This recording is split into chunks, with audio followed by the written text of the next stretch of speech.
Hoje a gente vai falar um pouquinho sobre as interfaces gráficas mais leves usadas em algumas distribuições de Linux aí e a validade do seu uso em computadores mais modestos em termos de hardware e recursos aí no dia a dia do usuário. Então, o que eu vou dizer aqui pode talvez ir contra o modo de pensar de alguns usuários de Linux aí que se apegam muito ao sistema e esquece que o que é bom para o usuário é aquilo em que ele se sente bem e não para ser diferente. Todos os sistemas têm um nicho aí qualquer, Windows é para jogo, Mac é para áudio e vídeo, majoritariamente e tal, e para navegar na internet e outras coisas aí, com estabilidade e segurança, seria, no caso, Linux. Claro que dá para fazer quase tudo em todos os sistemas, independente de qual deles é, mas tem alguns que já têm recursos mais aprimorados do que outros, mas isso aí não vem muito ao caso. Então vamos logo lá para a nossa história. Então no Linux a gente tem um montão de interfaces gráficas aí, das mais pesadas às mais levinhas, e a gente vai ver aqui algumas padrões. Por exemplo, tem o GNOME 3, que é esse aqui que a gente já está acostumado a usar, sem configuração nenhuma. Isso aqui acabou de ser instalado o sistema. Até o navegador tá zero bala. Vamos ver aqui. Navegador zero bala. E a gente vai ver aqui as interfaces gráficas mais cabeludas. Tem o KDE Plasma, que a gente já viu em outros vídeos aí que tem aqui no canal. Né? Tem o Mate, que é uma cópia mais ou menos assim, não digo descarada, mas saudosista do GNOME normal, que a gente estava acostumado a usar.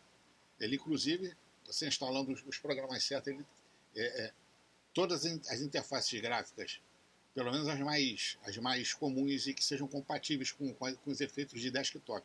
Esse aqui é um Mate que está com o Comps instalado, ele tem aceleração gráfica de vídeo, funciona tudo bonitinho. Você tem o GNOME 4, que a gente já conhece aí também de vídeo aqui do canal, esse aqui é o GNOME 4 e tal. Esse aqui é o mesmo GNOME 4, mas já meio configuradão aí para mudar um pouco a coisa normal para um uso mais específico, digamos assim, né? Você tem o Cinnamon, esse aí, apesar da tela ser meio antiguinha, lá de 2014, o Cinnamon não mudou muita coisa de lá para cá, não. É esse painéilzão aí embaixo, com a interface gráfica com transparência, aquelas coisas todas. Então, isso aí são interfaces gráficas que precisam de um certo hardware para funcionar com desenvoltura. O Cinnamon e o KDE são dois exemplos. Esses outros aqui, Gnome e o Mate, eles são meio intermediários. Você não precisa ter uma máquina super ferradona para poder ter os efeitos no seu desktop, mas a gente tem algumas interfaces gráficas, elas pecam pela beleza, mas às vezes até pela usabilidade também, mas pelo menos entrega uma sobrevida para aquele usuário que tem um computador mais antigo e não tem condições de ter uma coisa melhor, um computador melhor. Hoje em dia, o upgrade mais fácil e direto que você pode fazer no seu computador não é nem colocar mais memória, é trocar o disco SATA ou IDE, dependendo do tipo de máquina que você esteja usando, por um SSD. Claro que se a placa-mãe tiver também o socket para esse tipo de upgrade. A máquina vai ficar bem mais rápida do que se colocasse mais memória nele. Mas, então vamos lá. Então, esse aqui é o Debian normal, recém-instalado e tal. E agora eu vou mostrar aqui a interface gráfica, digamos, carequinha, vai ser o Fluxbox. Então deixa eu dar deixa eu encerrar a sessão aqui.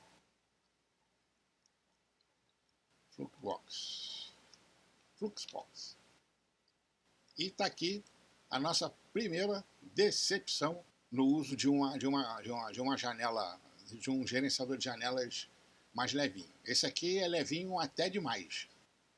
Então, você vem aqui para procurar os programas, tem que ser programas basicamente feitos para ele, para a própria interface gráfica. Por exemplo, aqui deveria ter cadê? Ciência, gráfica, rede, deveria ter aparecer o Firefox, não aparece. Aí o que você tem que fazer? Tem que vir aqui. Cadê o caçamba do negócio aqui? Configuração. Ciência, editores. Essa aqui. Tem que fazer isso daqui.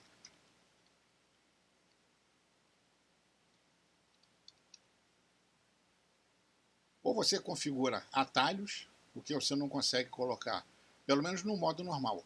No Fluxbox você precisa baixar programas para trocar papel de parede, scripts para mudar a parte aqui do painel embaixo. Quer dizer, é um trabalho danado para você deixar a máquina mais ou menos utilizável, mas ainda assim com pouca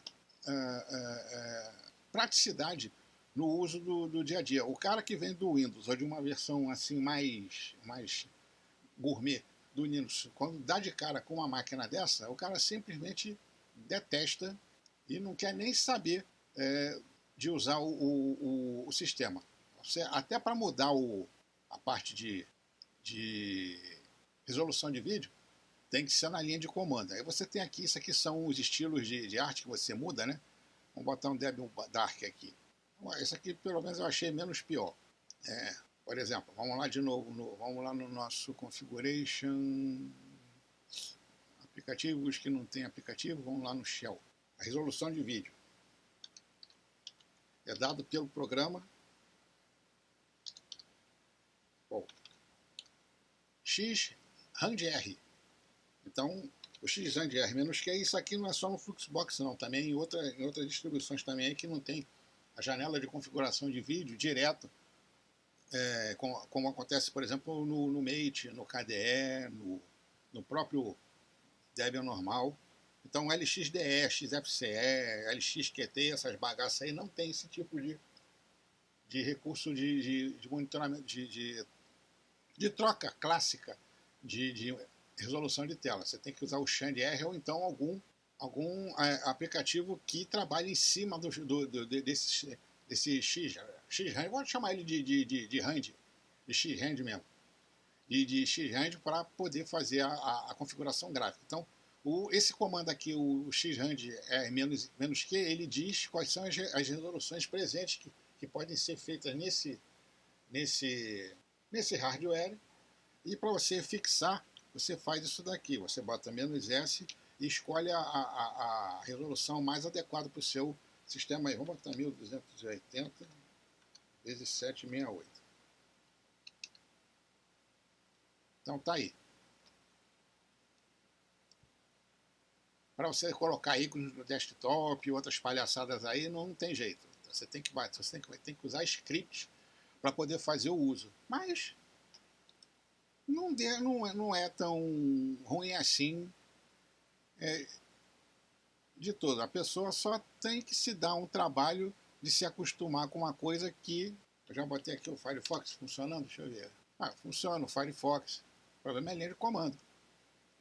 Se eu não me engano, aqui tem o Brave. Vamos ver se o Brave vai funcionar. Eu não sei qual é o comando que chama o Brave, não. Mas o Brave está instalado aí no computador. Então, essa aqui é a primeira interface gráfica.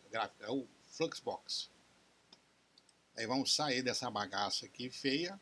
E o próximo vai ser, então, o LXDE. Eu vou instalar ele aqui rapidinho, daqui a pouco a gente volta aí. Então, estamos aqui com o LXDE. Então, ele vem aqui, ele já é bem mais amigável, porque ele tá separando os programas que já tem no Debian.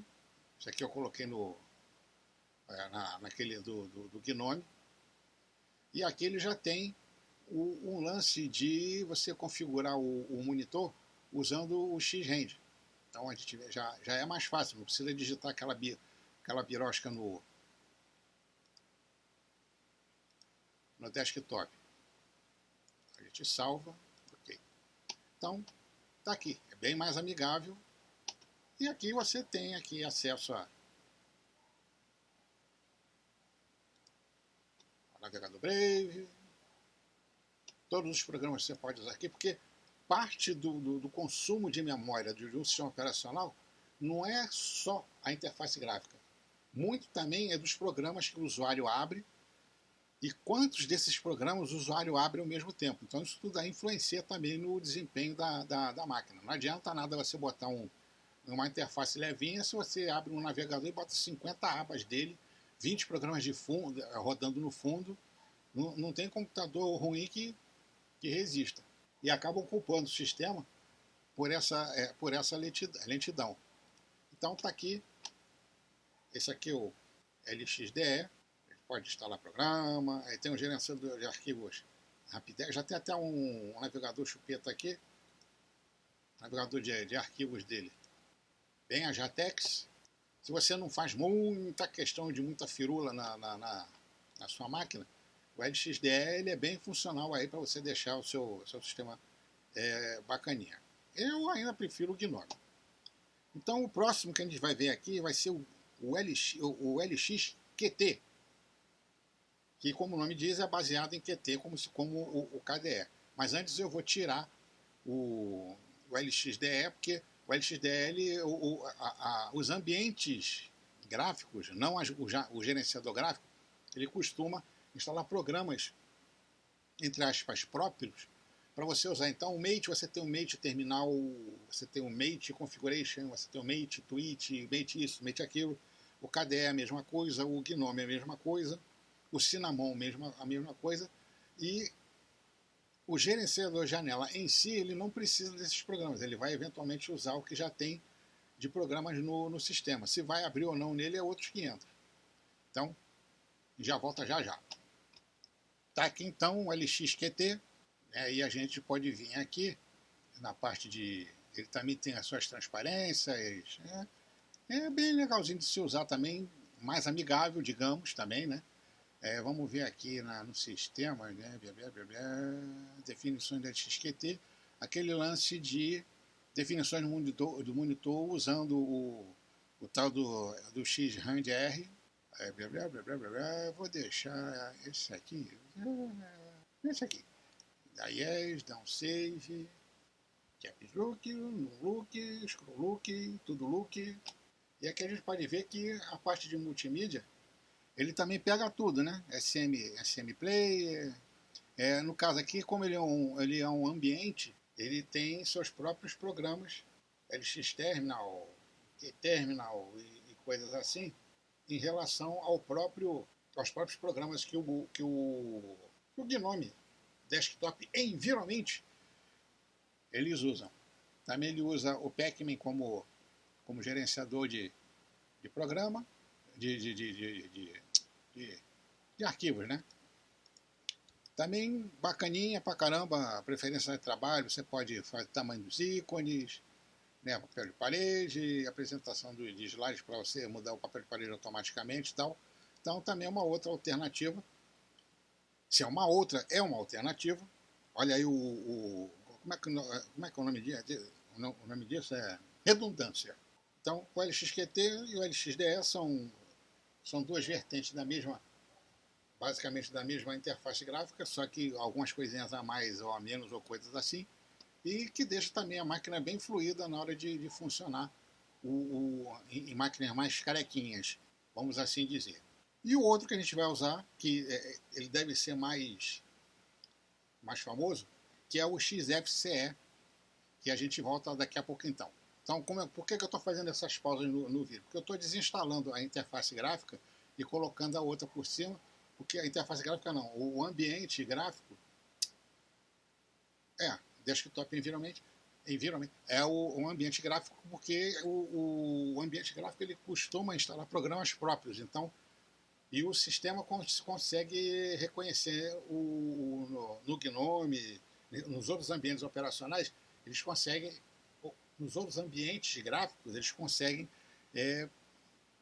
reconhecer todos os aplicativos que tem na máquina, mesmo que aquele aplicativo não tenha sido feito para o gerenciador de janelas suportado pela aplicação. Então, a gente já volta. Vamos aqui então com o XFCE. Vamos ver aqui a parte de configuração de resolução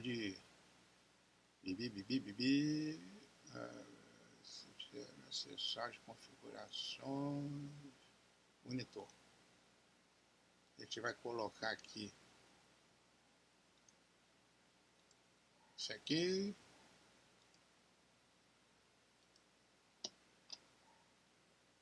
Então tá aqui.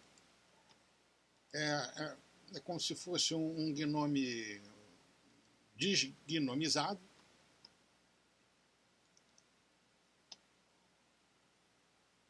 Ah! Já começou bem.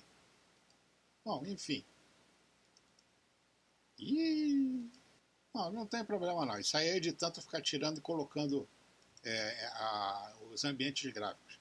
Então você tem aqui acessórios e tal, né? Gerenciador. Agora apareceu, é mole. Tá aí. Cria pasta, mesma coisa. Você pode configurar também a parte da interface gráfica, né? Gerenciador de configurações, terminal, o painel, aí é mais cheio de frufru aí para poder fazer a configuração. Né? Tem um dockzinho xixelento aqui pra caramba. Cheio de erro, mas não tem problema.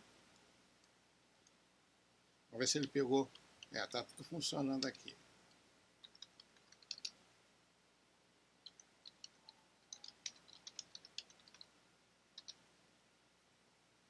Como é que é o nome daquele? É NetTools.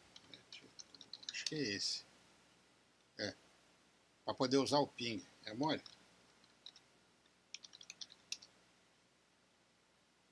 Legal. Então tá aqui. São as 4. 1, 2, 3. São 4 interfaces gráficas, digamos assim, mais simples para usar em máquinas mais pererecas. Mas se você levar para o modo prático, se a sua máquina suportar HD SATA e tal, é mais fácil usar então mesmo a máquina com Gnome 3 ou 4, um Cinnamon aí, porque a experiência com os aplicativos que você está certo que você precisa de um desktop funcional, mas tem que ter uma certa beleza e facilidade de uso. Não adianta nada você ter um computador bonzão em casa se você não se sente à vontade com ele. Você tem que usar aquilo que lhe dá mais prazer de usar no seu dia a dia aí. E para quem ficou curioso com aquele lance de tirar e colocar programas, é o seguinte. Então vou fazer aqui, ó. Eu vou tirar esse daqui. Não, não é esse não. Não é isso não. Pô, cadê? Tá aqui. Encerrar a sessão. Encerrar a sessão. Encerrar a sessão. Então eu vou tirar esse ambiente gráfico. A gente vai vir aqui, vou voltar aqui no Gnome. Na verdade eu podia fazer isso no terminal. E é o que eu vou fazer. Então como é que é o nome, como é que é mesmo o comando? Seria esse daqui. Qual que eu estou usando mesmo? É o XFCE. XFCE. Então eu vou dar uma purgada do XFCE. Tudo que vier antes e depois o termo XFCE vai ser ripado. Então eu vou tirar. E agora eu vou fazer isso daqui, que é para tirar os arquivos que ele instalou e que eu não vou precisar no Gnome. Olha quanta coisa. Então cada interface gráfica, a cada ambiente de desktop, ele instala programas extras para deixar a funcionalidade dele mais completa. Aí vamos ver como é que a gente vai instalar então o LXDE. Como é que faz para instalar o LXDE? Vai procurar aqui LXDE e vai vir aqui e vai botar isso aqui, ó. Isso serve para o LXDE, que é o LXDE Desktop, vai servir para o XFCE, que é XFCE, que é Task XFCE Desktop, e vai servir para o LXQT também, que é Task LXQT Desktop. Então vamos ver lá. LXQT. LXQT. Tá aqui, ó. Task LXQT. E o LX DE, que eu já mostrei, está aqui, Task LXDE, que é o que a gente vai instalar. A gente vem aqui, marca para instalação, isso aqui tudo ele vai colocar de extra, a gente aplica. Como eu já baixei da outra instalação, ele só vai usar o que já tá, o que já foi baixado aí.